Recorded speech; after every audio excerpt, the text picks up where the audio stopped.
Gentlelady yields. I now recognize the gentleman from Idaho, Mr. Fulcher. Thank you, Mr. Chairman, and thank you to the panel for coming and sharing with us today. This is always educational for us, and forgive some of us who have competing committees. We bounce in and bounce out. So if I do hit a repeat, that's why. But thank you again for being here. And Mr. Chairman, thanks for having this hearing. The multiple use issue is hugely important. As pointed out, the federal government's got about 640 million acres of land across the U.S., and about 33 million of those is in my home state of Idaho. And in Idaho, the Bureau of Land Management manages around 11 million acres for multiple use purposes, and the Forest Service is about 20.4 million acres, including significant portions of 3 national forests. But here's the rub. The deferred maintenance backlog just for the U.S. Forest Service, this is across the country, but a lot of that's in Idaho, is somewhere in the neighborhood of $8.7 billion with a B. For Interior, that number is somewhere around $32 billion. That's the deferred maintenance backlog. So whether you agree with the federal management and the process and all that or not, the bottom line is they're overwhelmed. There's just simply not the resources to do it. And the ramifications of BLM public lands rule in Idaho have been hugely substantial. Stretches of BLM managed range land critical for livestock grazing have been heavily affected. And our ranchers are now required to renew grazing permits under restricting conditions. That places additional burdens on their operations, threatening the economic viability of our communities. Additionally to that, for some time, our sawmills have been facing closures because the logging project permits have not been available. Not the timber's there, we got more than enough of that. We can't get the logging project permits from federal land, and it fails to meet our industry needs. Mr. Neiman, I did catch most of your opening statement, but you described some of this, maybe not in the same words, but how do you think that we best hold our federal agencies accountable? From your vantage point, how do we ensure that that we can improve some of those access to some of the resources we've got?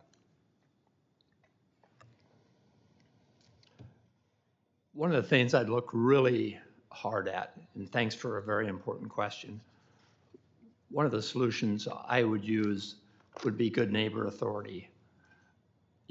I know in Idaho, because I know a bunch of the industry in Idaho, in Wyoming, in Colorado, that have strong ties through their state agencies, particularly state forest, to help out. So good neighbor can step in and know what's best on the ground in those states themselves.